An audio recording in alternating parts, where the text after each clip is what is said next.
আসসালামু আলাইকুম সুপ্রিয় শিক্ষার্থী বন্ধুরা, তোমরা কেমন আছো? আশা করি ভালো আছো। আমি আল্লাহর রহমতে ভালো আছি।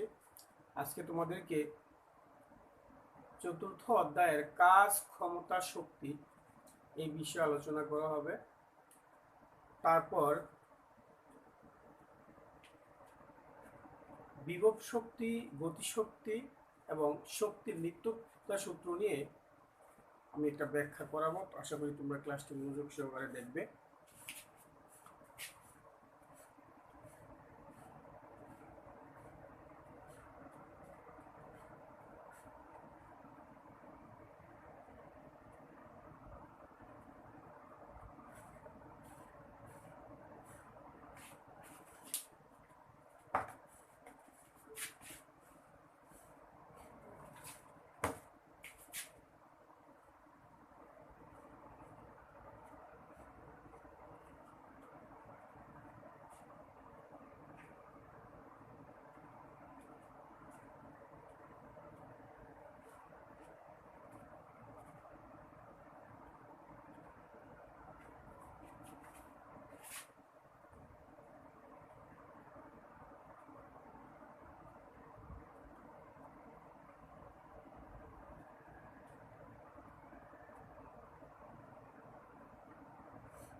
তাহলে আজকে আলোচনা করবো প্রথমে কাজ।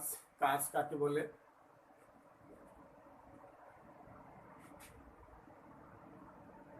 কাজ কাকে বলে? কোনো বস্তুর উপর বল প্রয়োগ করার ফলে যদি বস্তুর স্মরণ ঘটে তবে তাকে কাজ বলে। তাহলে কাজের সংজ্ঞা তোমরা শিখে নেবে। কোনো বস্তুর উপর বল প্রয়োগ করার ফলে যদি বস্তুর স্মরণ ঘটে তবে তাকে কাজ বলে। মনে করো এই এম ভরের একটা বস্তু, এরপরে এফ বল প্রয়োগ করলাম, এস স্মরণ ঘটল, তাহলে কাজ হবে। অর্থাৎ যদি বস্তুর উপর বল প্রয়োগ করার ফলে যদি বস্তুর স্মরণ না ঘটে তাহলে কোনো কাজ হবে না। মনে করো তুমি দেয়ালটাকে ধাক্কা, যদি স্মরণ না ঘটে তাহলে তোমার তো কোনো কাজ হয়নি। তাহলে এখানে কাজের পরিমাণ হবে W equal to ball into স্মরণ, অর্থাৎ এগুলো কাজের সমীকরণ। অর্থাৎ এই কাজের হিসাব করতে চাও, মনে করো একটা বস্তুর উপর 10 নিউটন বল প্রয়োগ করলাম, ফলে বস্তুর মনে করো 5 মিটার স্মরণ ঘটলো, তাহলে 10 ইন্টু 5 তার মানে 50, 50 জুল কাজ হলো। এখন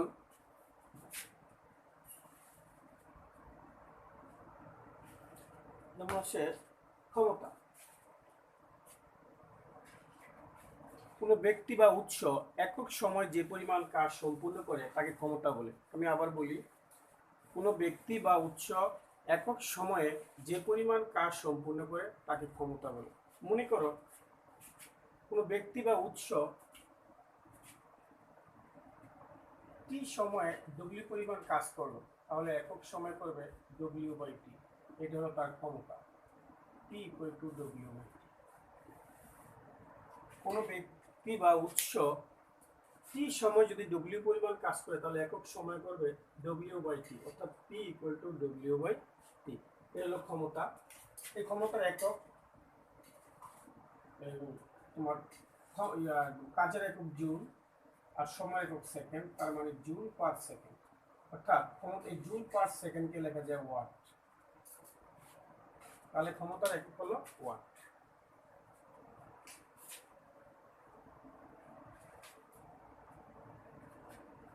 তারপর আছে শক্তি।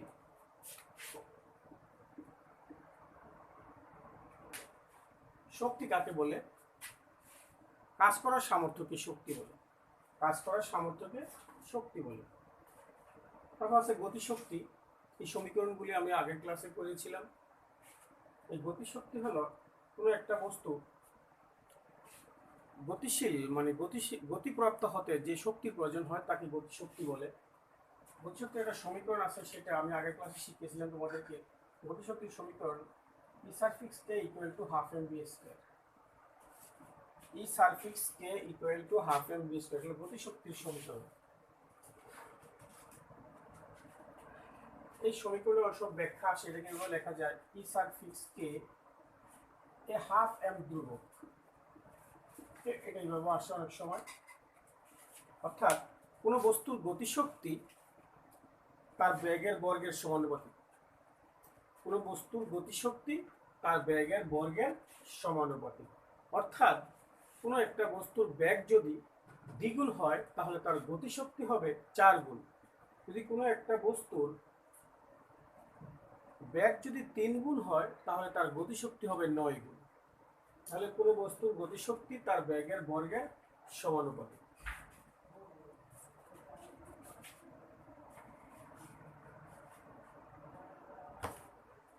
তারপর হচ্ছে মনে করো বিভব শক্তি। বিভব শক্তি হলো কোনো একটা বস্তুকে তার অবস্থানের পরিবর্তন করে অন্য কোনো অবস্থানে নিতে যে কাজ করার সামর্থ্য লাভ করে তাকে বিভব শক্তি বলে। যেমন বিভব শক্তি হলো potential energy E suffix P equal to mgh। মনে করো এই ভূপৃষ্ঠে একটা বস্তু, ভূপৃষ্ঠ থেকে h উচ্চতায় m ভরের একটি বস্তু আছে। ভূপৃষ্ঠ থেকে h উচ্চতায় m ভরের একটি বস্তু আছে, তাহলে তার বিভব শক্তি হবে E suffix P equal to mgh। অর্থাৎ বিভব শক্তি ইকুয়াল ওই বস্তুর ভর, অভিকর্ষ ত্বরণ এবং তার উচ্চতা। এর বিভব শক্তির সমীকরণ। তাহলে কোনো একটা বস্তুর বিভব শক্তি হতে হলে অবশ্যই ভূপৃষ্ঠ থেকে কোনো একটা উচ্চতায় থাকতে হবে, তাহলে তার বিভব শক্তি থাকবে। এখন এই উচ্চতায় থাকতে স্থির অবস্থায় যদি থাকে তাহলে তার কোনো গতিশক্তি থাকবে না, শুধুমাত্র বিভব শক্তি থাকবে।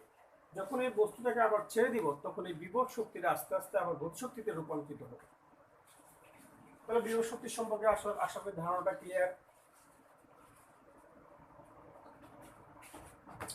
এখন আমি শক্তির নিত্যতা সূত্র নিয়ে আলোচনা করব। শক্তির নিত্যতা সূত্রটা কি? শক্তির নিত্যতা সূত্র হলো শক্তির সৃষ্টি বা ধ্বংস নেই, শক্তি এক রূপ থেকে আরেক রূপে রূপান্তরিত হয়।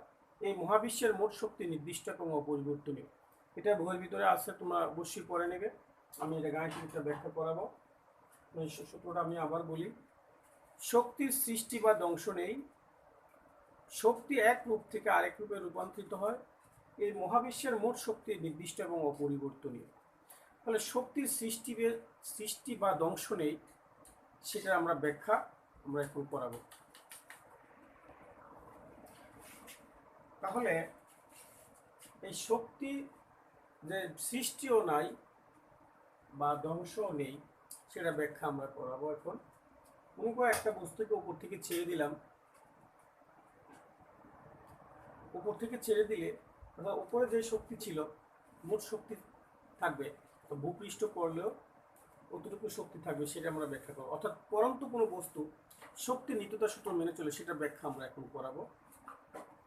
পরন্তু কোনো বস্তু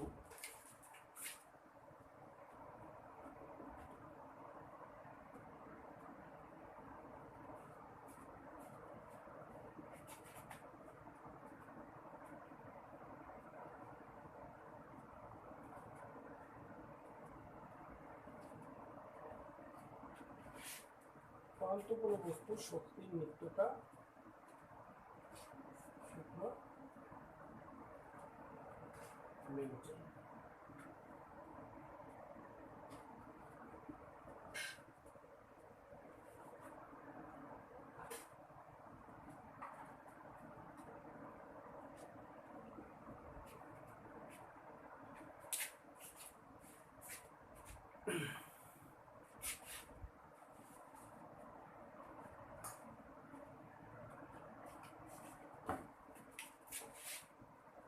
করো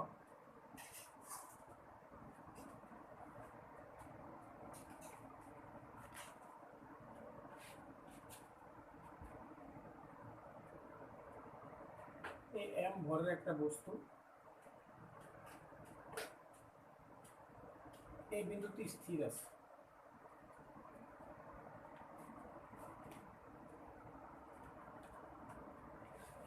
অর্থাৎ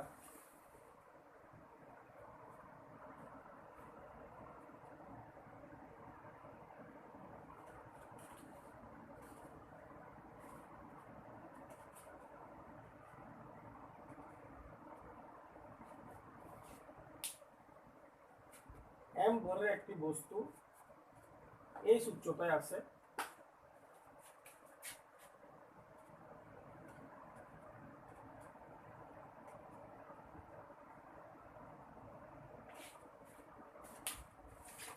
অর্থাৎ সি বিন্দু থেকে এ বিন্দুর দূরত্বটা হলো h আর বি সি এর দূরত্ব হলো x, তাহলে এ বি এর দূরত্ব হবে গিয়ে h মাইনাস x, অর্থাৎ m ভরের বস্তুটা এই উচ্চতায় আছে, স্থির অবস্থায় আছে। তাহলে মনে করি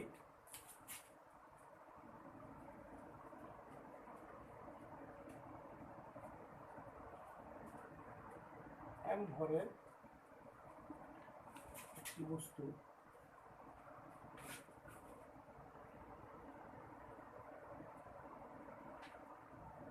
এই উচ্চতায়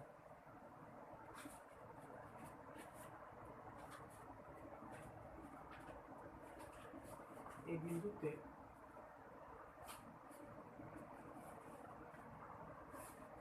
স্থির অবস্থায় আছে।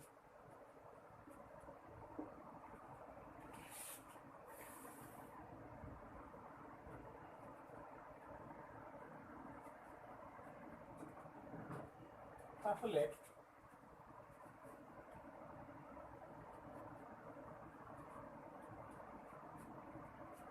এই বিন্দুতে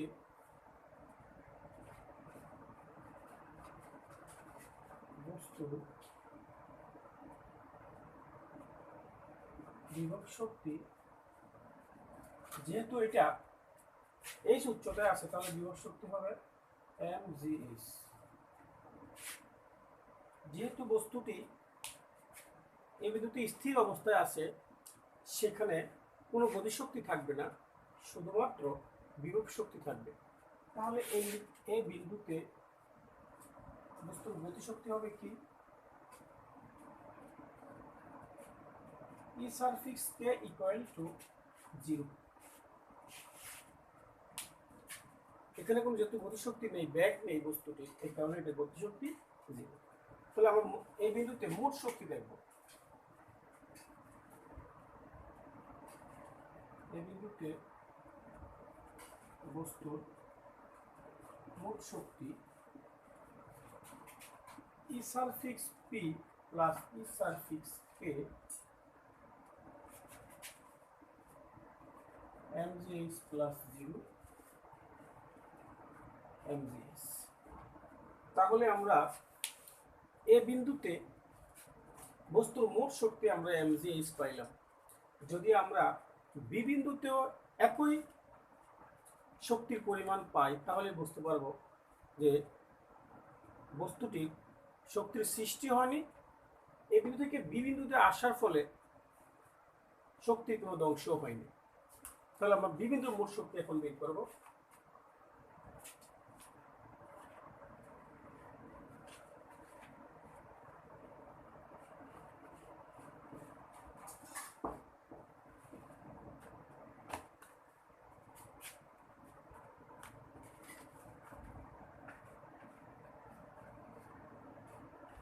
বি বিন্দুতে বস্তু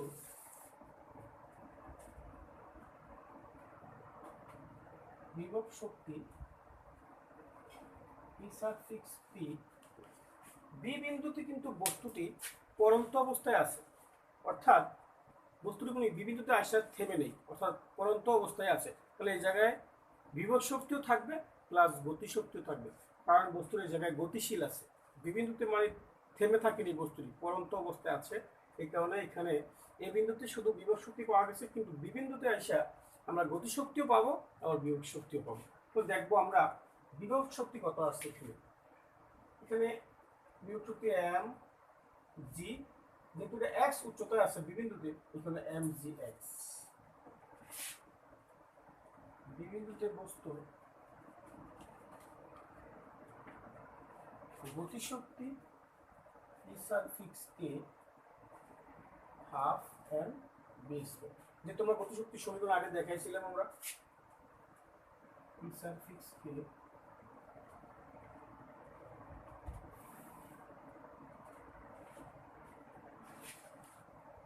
পরন্তু কোন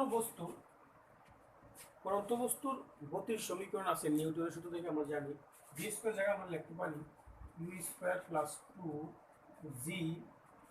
যেহেতু এটা এইচ মাইনাস এক্স পথ অতিক্রম করে আসছে, সে জায়গায় আমরা লিখতে পারি এইচ মাইনাস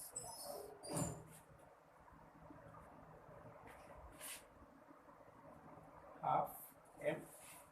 ইউ হলো আদিবেগ, এখানে আদিবেগ বস্তুটা যেহেতু স্থির অবস্থান থেকে আসছে, সে কারণে এটা আদিবেগ হবে 0।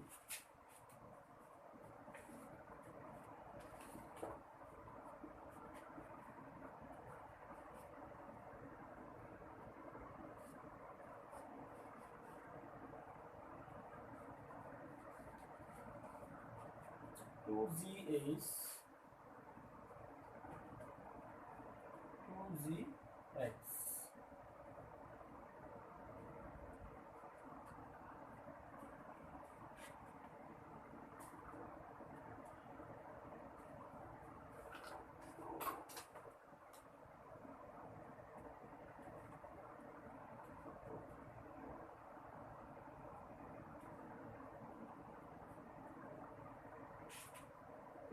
কেটে যায় এমজিএইচ এমজিএইচ। তাহলে আমরা বি বিন্দুতে আইসা বিভব শক্তি পেলাম ইপি ইকুয়াল টু এমজিএক্স,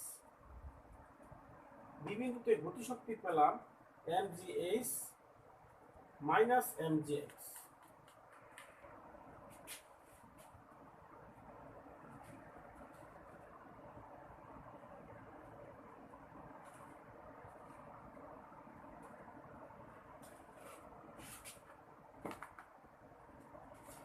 তাহলে আমরা লিখবো এবার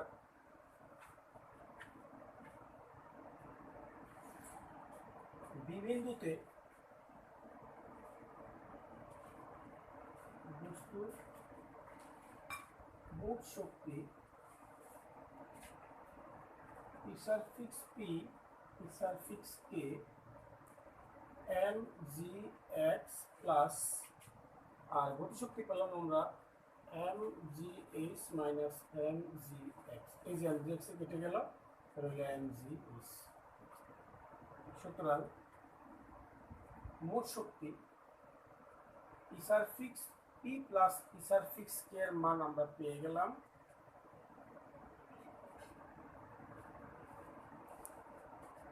এমজিএইচ।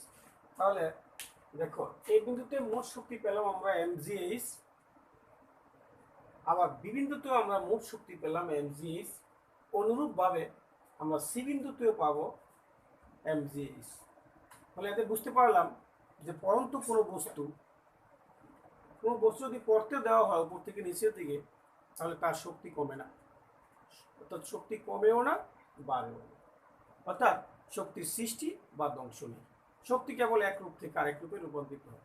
যেমন তুমি কোনো একটা বস্তু বিভব শক্তি আছে, সেখান থেকে ছেড়ে দিলা, এই বিভব শক্তি আস্তে আস্তে গতিশক্তিতে রূপান্তরিত হবে, কিন্তু শক্তির সৃষ্টি বা ধ্বংস নেই। আরো অনেক উদাহরণ আছে, যেমন শক্তি এক রূপ থেকে আরেক রূপে রূপান্তরিত হয়। যেমন তাপ শক্তি বিদ্যুৎ শক্তি রূপান্তরিত হয়, আবার বিদ্যুৎ শক্তি আবার তাপ শক্তিতে রূপান্তরিত হয়। এভাবে শক্তি কেবল এক রূপ থেকে আরেক রূপে রূপান্তরিত হয়। তাহলে এ বিন্দুতে মোট শক্তি বি বিন্দুর মোট শক্তির সমান। তাহলে আমরা বলতে পারি, অর্থাৎ পরন্তু কোনো অনুরূপভাবে সি বিন্দুতে মোট শক্তি ইকুয়াল এমজিএইচ, অর্থাৎ পরন্তু কোনো বস্তু শক্তির নিত্যতা সূত্র মেনে চলে। তাহলে আশা করি তোমরা ক্লাসটি দেখবে ভালোভাবে। এবং এটা বারবার প্র্যাকটিস করবে। এবং এইটা হলো এই অধ্যায়ের মধ্যে এইটা হলো সবচেয়ে কমন প্রশ্ন এবং এটা দিয়ে অনেক সৃজনশীল থাকে। আশা করি তোমরা পরের ক্লাসগুলো দেখবে, পরে আরও ক্লাস করবে এটার উপরে। ঠিক আছে, ভালো থাকো, আল্লাহ হাফেজ।